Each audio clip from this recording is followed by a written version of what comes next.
My husband, the CEO of our company, sat in the chair we bought together and told me I was finished, fired, replaced, erased. His new mistress stood beside him, wearing my job like a crown. He said I had 10 minutes to pack my things. What he didn't know was that 10 minutes was exactly how long it would take for the code I wrote, the one he never understood, to start rewriting his future. When the system crashed, when his empire began to crumble, I didn't lift a finger. I just watched. Because you don't destroy a man like that with fire, you let the truth do it for you. 3 years earlier, we were just two dreamers in a leaking Seattle apartment. Ethan with his wild ambition, me with code-stained fingers and more belief than sleep. What if we could predict a security breach before it happens, he said one night, pacing behind me, coffee in hand, rain slicing against the windows. I looked up and smiled. Give me 3 months. He kissed my forehead. This is why I love you, Lena. You pull miracles out of air. We built our baby, Next Core, from the floor up, line by line, wire by wire. He handled the investors, I handled the impossible. We ate noodles at our desks, slept between deadlines, and dreamed in data streams. We got married in the middle of it all. A courthouse, a white dress from the internet, 2 signatures on a form we barely read. He squeezed my hands and whispered, partners in everything. 50-50. Life and business. I believed him. That was my first mistake. The cracks began like whispers. Let me simplify your presentation, he said, rewriting my slides until my code looked like his charisma. In meetings, he'd laugh lightly and say, what Lena means is, as if my words were broken toys he had to fix. Then Chloe arrived. The perfect hire, sharp, calm, sweet as honey, poisonous as arsenic. I was the one who brought her in. She organized the chaos, labeled every file, brought cookies with names and icing. The men loved her. I thought she was a friend. Until the late nights began. Prepping a big pitch. Strategizing the next quarter. Always urgent. Always her and Ethan. I'd come home, heat leftovers, and watch the clock tick toward 3 a.m. He'd slip into bed smelling like her perfume and guilt disguised as exhaustion. When I asked, he smiled and said, you're imagining things. Maybe I was tired. Maybe I didn't want to see. The September board meeting was supposed to be my victory. I'd just tripled the processing speed of our platform, a breakthrough that could change everything. Ethan stood up and said, our team achieved a massive improvement, led by the technical department. Robert Turner, our lead investor, asked, you mean led by Lena? Ethan smiled. Lena's brilliant. But she'll tell you it was a team effort. I smiled back, the kind of smile that hides knives. After that, I noticed everything. How Chloe's hand lingered on his shoulder. How we no longer meant us. How the woman I'd trusted started rewriting me out of my own story. One afternoon, I brought Ethan his favorite Thai lunch. His office door was cracked. Chloe's silver laptop glowed on his desk. The top email read, can't wait for this weekend. The cabin is perfect. From Ethan. Below it, once Lena's out, we can restructure everything. I scrolled, and fell into their secret language, betrayal dressed in business. They'd been planning my removal for months. She'd built a file calling me unstable. He bragged about the board being in his pocket. My hands trembled. My mind didn't. I took 23 pictures, proof of everything. Then I fixed my face, walked out, kissed my husband in front of 2 executives, and drove to the parking garage where I threw up beside my car. That night, I lay beside him in the dark while he scrolled his phone. You were quiet at dinner, he said. I'm tired, I whispered. He smirked. You should take a break. That was the moment I knew. They weren't just stealing my company. They were rewriting me as the problem. So I started writing something of my own. Here's the part no one sees, the quiet hands of revenge, the math of patience, the kind of love you feel for your own name when someone tries to take it. I didn't storm his office. I didn't scream or throw plates. I did what I've always done when the world tilts. I made a plan. First, I documented everything I'd ever built. Every commit. Every design note. Every prototype I tested at 3:11 a.m. when the city was asleep and only the servers were awake with me. I printed proofs, scanned them again for metadata, stored them in 3 encrypted clouds Ethan didn't know existed. I bought a tiny voice recorder with cash and a pair of sunglasses, ridiculous, I know, and tucked the recorder beneath my scarf during meetings, letting it blink red as Ethan repeated my ideas like he had dreamed them in the shower. Then I drove south to a brick building in Tacoma where the hallways smelled like lemon oil, and I told a woman named Dr. Paula Reeves the story from the beginning. She didn't interrupt. She didn't rush. She sat back in a cardigan the color of rain and said, "Lena, name 3 things that are true no matter what he says." I wrote the core, I said. I saved a client last quarter, I said. I see the pattern, I said. She nodded. Good. Now, 3 things you want that don't depend on Ethan at all. Credit, I said. Control over my work, I said. Safety, I said. Then anchor yourself to those 3, she told me, sliding a box of tissues closer I didn't use. When they try to move the ground, you hold the rope. I started keeping an anchor list in my wallet, written in thick blue ink. My code works. My word matters. I decide where my name goes. She asked about the anger. I told her I didn't trust anger, it eats from the inside. She said, we won't feed it. We'll use it for heat. So I wrote code. Not a bomb. Not even a tripwire. That would be sloppy, that would be childish. I wrote small, deliberate things, the kind that look like fatigue at first, like any system being asked to run without its engineer. I taught the platform to sigh. A little extra latency on one path. A log rotation sped up on another. A memory check that took just a breath longer than it should unless a key I placed in the dark said otherwise. All reversible. All non-violent. All mine. I stitched invisible signatures through the core, tiny watermarks threaded into functions like initials embroidered into a cuff. If anyone ever tried to argue ownership, I could lift the code to light and show the marks glinting back at me. Meanwhile, the story about me kept spreading, a whisper campaign with perfect posture. Lena's intense, Chloe would say gently, as if protecting me. We just need to keep boundaries. In stand-ups she smiled and brought coffee and asked for clarity when I spoke, translating me into something smaller. A knife disguised as a spoon. I kept working. That's the thing about women like me, we can code and bleed at the same time. 3 days before the fall, the system woke me at 2:14 in the morning with a pattern I had dreamed of building and finally had, a future breach. Not a guess. Not a fear. A scheduled hit on wire transfers, visible the way a shadow is visible when you finally learn what to look for. I called Pacific Financial and tore their security team out of bed. We hardened Singapore. We locked down London. At 8:24 Eastern, the attack hit and bounced like rain off steel. At 9, their CEO, Peter Harris, called with a voice that couldn't sit still. You just saved us $100 million, he said. Do you understand what you created? Yes, I said. And no. Because the truth is, when you build something good enough, it begins to build you back. He wanted to shout it from rooftops. Loop in Ethan. Issue a press release with words like revolutionary and first of its kind. I made a deck with the real bones, the probabilistic graphing, the predictive clustering, the sanity checks built into the sanity checks. It was beautiful.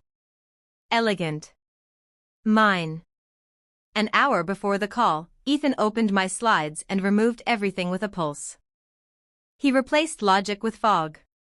Let me tell the story, he said, kissing the camera with his smooth voice while I existed at the edge of the frame. When Peter thanked me for the 2 a.m. call, Ethan smiled like a chandelier. Our team monitors 24/7. Lena just happened to be on duty, he said, then handed Chloe the floor so she could praise the operational protocols that made it possible. Do you know what it feels like to be written out of your own miracle in real time? I do. When the screen went black, I sat in the empty conference room, listened to the building breathe, and placed my hand flat on the table, 5 small fingers that had built an empire out of nothing. Then I stood up and moved on to the next part of the plan. In Bellevue, a lawyer named Laura Whitman slid a stack of incorporation papers across her desk and tapped 2 paragraphs. My name wasn't where it should be. Somewhere, very recently, co-founder had been edited into technical contractor who later received equity. It was like seeing your face in a photo with someone else's name beneath it. If we prove fraud, we change the math, Laura said, voice clean as glass. But be ready, he'll freeze accounts the moment he serves you. Start moving small, keep records large. Start, I said. I'll supply the storm. That night, Ethan decided to be charming. He cooked pasta carbonara and opened a bottle he said we were saving for after this next quarter. He talked about a beach. He talked about sleep. He talked about us in the future tense like it was a spell that could reverse time. I let him talk. I watched his mouth shape words it didn't believe. I thought about the silver watch he gave me on our 5th anniversary and the way it had slipped 1 minute behind without me noticing. I thought about how control looks like timing until someone else holds the clock. I washed dishes beside him and leaned into the familiar rhythm, his hands in the sink, my towel at the ready. There's a cruelty to muscle memory. It lets you move through endings as if you're still in the middle. When he kissed me, I let him. When he said, I love you, I answered with the only truth I had left, I know. The last morning of my old life, I dressed like a woman walking into a courtroom, charcoal suit, steady hands, red mouth. I slipped on the watch. I tied my hair back so the world would see my face. At 9 o'clock on the Heather called from reception and said Ethan needed me immediately. He always was punctual when it came to cruelty. I took the long hallway slow, carrying my old laptop bag from the days when we still believed sweat could substitute for luck. Sun flooded the office like it didn't care who was good or who was lying. Ethan sat behind the mahogany desk we'd once fought to afford. Chloe stood at his shoulder in a sheath red enough to announce a new regime. Mark Ellis from HR held a manila folder like it might bite. Your position is terminated, Ethan said. Detached. Practiced. Effective immediately. On what grounds? I asked. Performance issues. Failure to collaborate. Hostile environment, he recited. It sounded like lines from a play that never sold tickets. Complaints from whom? That's confidential, Chloe said, her voice smooth as an elevator. I looked at her hand resting on his chair like it had always belonged there. How long? I asked. She blinked. Excuse me? How long have you been sleeping with my husband? Mark choked on nothing. Ethan's smile cracked, just a hairline fracture. I almost smiled back. Almost. You've rehearsed this well, Ethan, I said softly. Don't forget your lines. He slid a packet my way. 2 weeks severance. 30 days health insurance. Then his little flourish, you can keep your old laptop. Call it sentimental. He thought he was tossing me a bone. He had no idea he'd just handed me a cathedral full of matches. Anything else? I asked. He lifted another envelope, embossed with a law firm's logo. I filed for divorce. You'll be served tomorrow. Of course you did, I thought. Clean edges. Tidy narrative. A man who wanted to sign my ending like it was his. Luis and Caleb from security, good men who said hello every morning for 3 years, walked me past the watching eyes. In my office, I placed a few small things in a box, the bug-shaped stress toy my devs gave me, the the photo from the warehouse when we were just stupid enough to be happy. I left the awards and the framed first dollar. Let ghosts keep their trophies. In the elevator down, I unfolded my anchor list and pressed the words into my palm until the ink bled blue onto my skin. My code works. My word matters. I decide where my name goes. Outside, the air was January clean. I set the box in my trunk, placed the old laptop on the passenger seat, and leaned back. My phone buzzed. System maintenance, 10 minutes. 10 minutes. That's all power ever is, timing. Who holds the clock? Who writes the seconds? I opened the encrypted app I'd installed months before. A single indicator blinked, pending. The garage ticked and echoed, doors slamming, heels clicking, a car engine coughing to life 3 levels up. The kind of sounds that make a person feel small. I didn't feel small. I felt precise. 910, active. Somewhere above me, the system exhaled.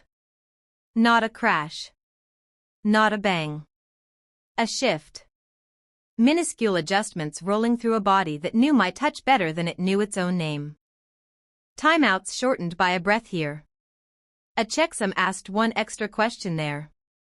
A cash line curled back into itself like a sleeping animal. A verification job paused to tie its shoe. Invisible, ordinary, devastating in chorus. I slid the key into the ignition but didn't start the car. Instead, I rolled down the window and let the cold air bite. I wanted to hear it, even if the music lived on the other side of walls. That first note of panic as a building realizes the certainty it worshipped has turned to wet clay. And then I started the engine, drove up into the pale light, and parked across the street, watching through glass as the first ripples broke the surface. Inside, the receptionist typed too fast. A developer jogged toward the elevator with a laptop under his arm. The guards stood taller, eyes finding exits. These are the universal signs. Animals smell weather before we do. My phone hummed in my palm. External probe detected, Moscow. Of course. When a fortress limps, the wolves start organizing. I rested my head against the seat and closed my eyes for one breath. When I opened them, I could already see the whiteboard being dragged into the lobby, the frantic choreography of people who've never learned what to do when the universe refuses their script. 9:14. 9:16. 9:20. The news van turned the corner like it had been waiting. The red dress looked less like triumph, more like a warning light. Ethan paced, ran a hand through his hair, looked up at the ceiling like God owed him an explanation. Across the glass, on the 3rd floor, Nina sat very still, then lifted her hand and pressed it to the window, small palm against cold. Hello. Goodbye. Thank you. I raised my hand in return. I shifted the car into drive. This is the part where you might expect fire. But my revenge doesn't need flames. It needs only the truth. Remove the engineer from the engine, and sooner or later the machine remembers who it belongs to. I merged into traffic, checked my mirror, and let the city swallow me whole. At home, the kettle screamed before I did. Steam fogged the window while the city outside carried on, unaware that one building was quietly bleeding logic. I poured the water, opened my private laptop, the one Ethan never knew existed, and watched the first dominoes topple in real time. Breaking, Next Core experiences widespread system failure. A headline built on my ghost. Screenshots began to flood the feeds, frozen dashboards, cascading alerts, a shaky video of Ethan pacing the lobby while someone shouted about backups. Every post was a confession disguised as news. They were trying to describe a god they didn't believe in anymore. Clients moved fast.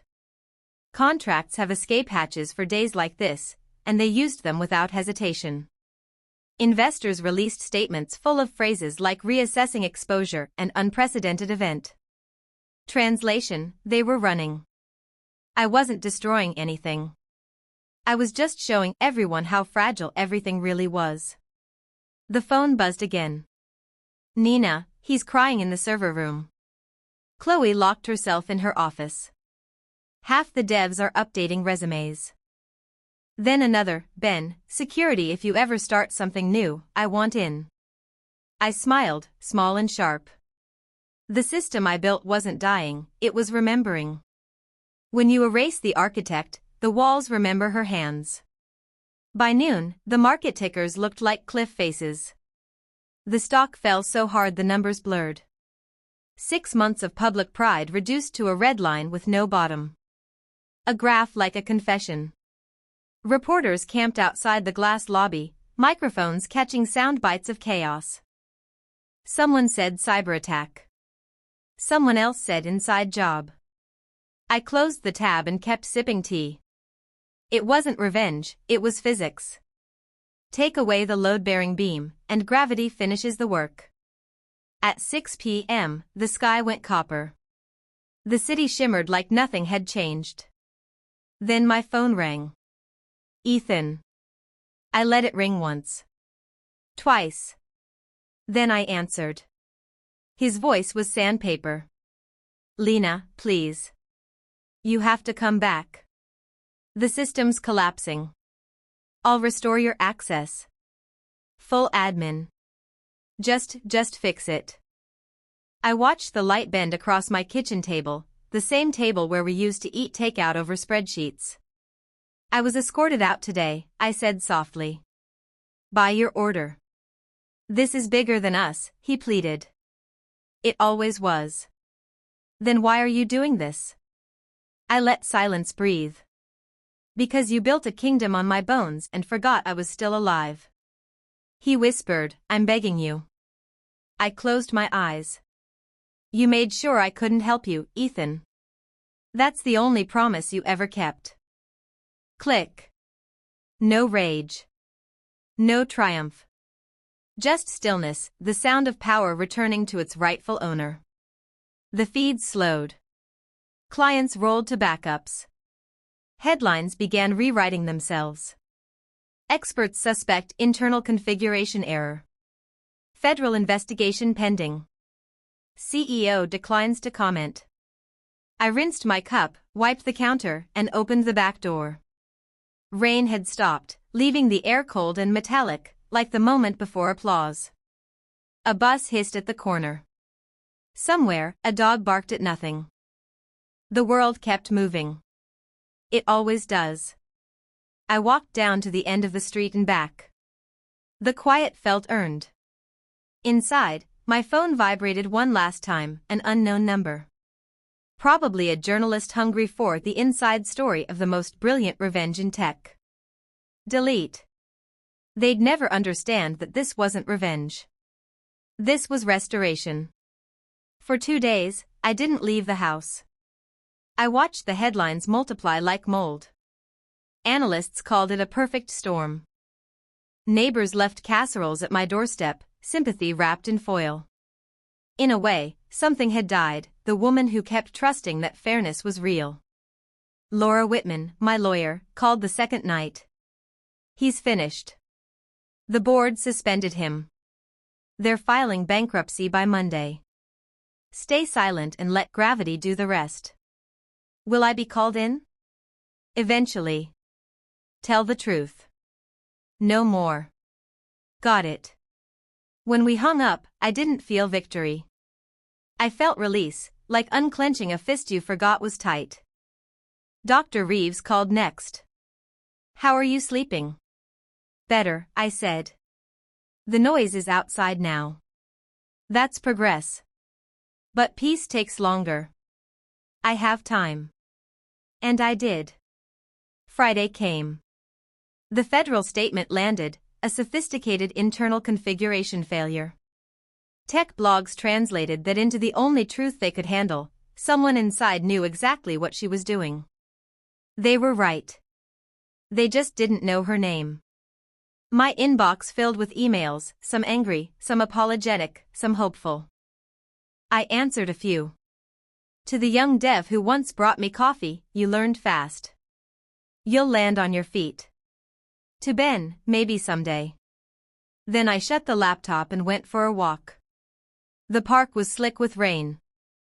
Kids were skating in circles, falling, laughing, standing up again. I sat on a bench and let the wood soak through my jeans. For the first time in years, nobody needed an answer from me. No alarms. No Ethan. Just the sound of wheels against wet pavement and a sky that didn't care who won. 2 weeks later, Laura called again. The board accepted a settlement. You're officially recognized as co-founder and primary architect. Ownership restored. There'll be a payout when liquidation closes. I don't care about the money. I know. But the truth's in writing now. That night, I slept the kind of sleep that doesn't end in panic. When I woke, the air felt lighter. Freedom doesn't arrive with trumpets. It tiptoes in, barefoot, and sits quietly at your table until you notice you're breathing differently. Freedom didn't roar. It exhaled. I woke into a house that sounded different, no calendar pings, no late-night Slack ghosts. Just the soft tick of the kitchen clock and the long, slow breath of the furnace. I made coffee without checking a dashboard, and when the mug warmed my hands, I realized the strangest thing: I wasn't preparing to defend my life. I was simply living it. I ran slow loops around the lake until my lungs remembered the rhythm of being human.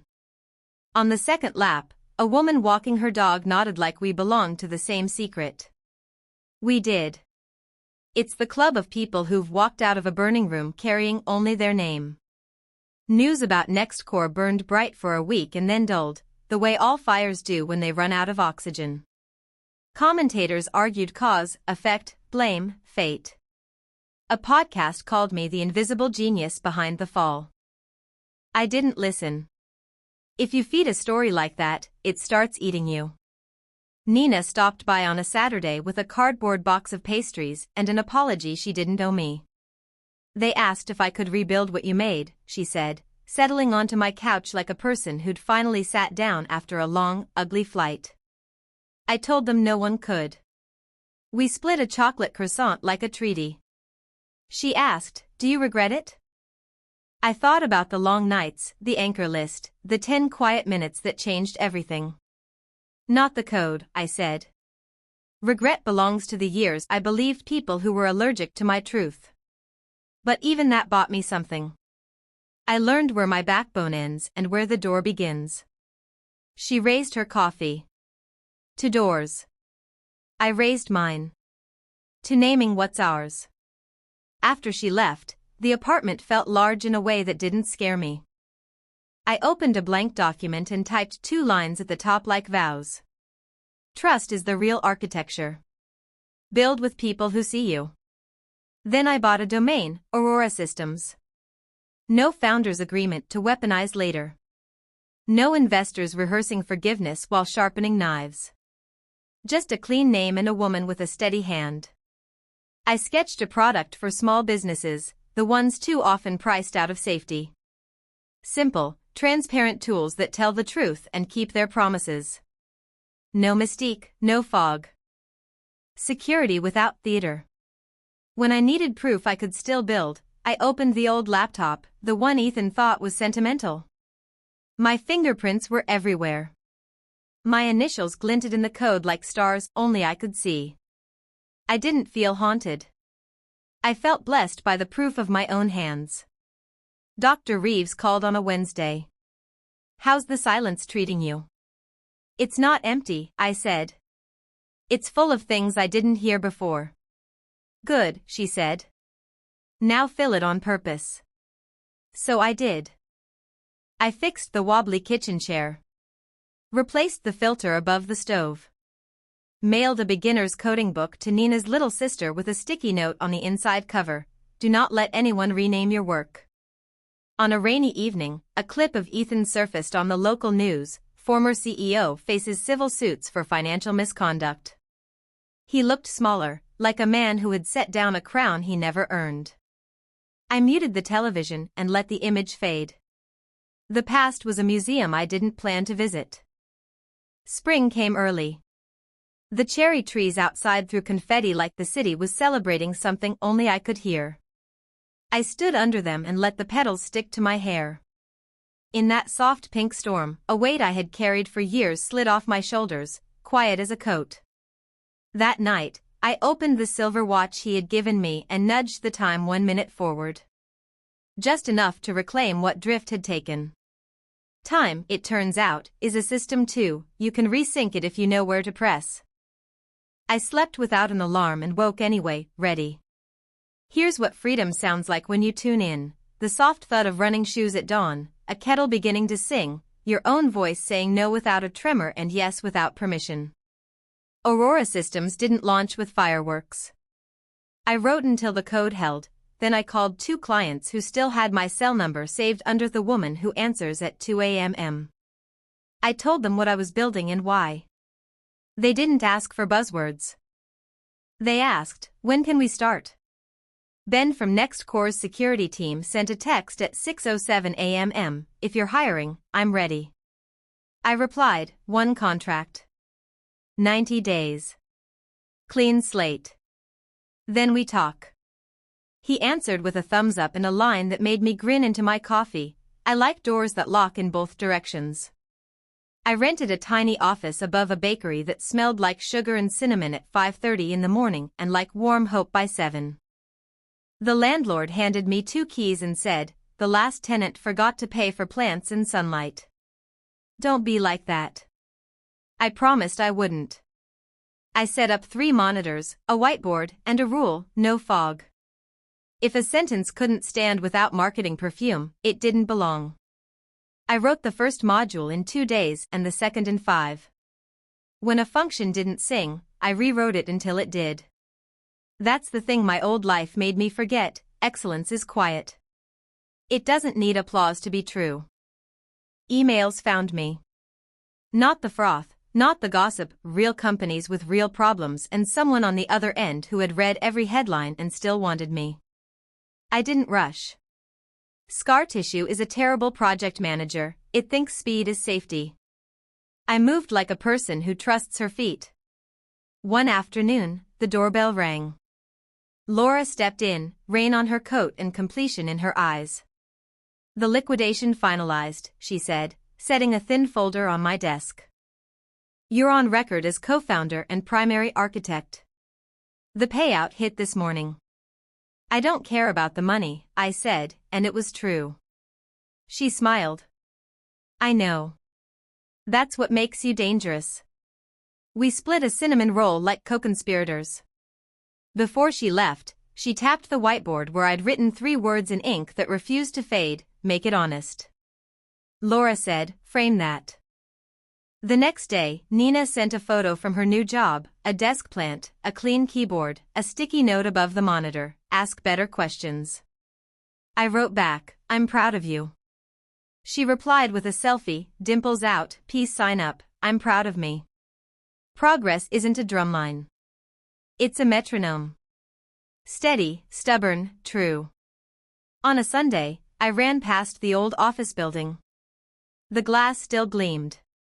The lobby fountain still pretended it was a river. Behind those windows was a company-shaped absence where my work used to live. I didn't stop. I didn't spit. I didn't bow. I kept moving because that's what survival looks like after it grows up. It stops walking circles around what hurt it. That afternoon, I opened my laptop to a blinking cursor and felt a fierce, familiar joy.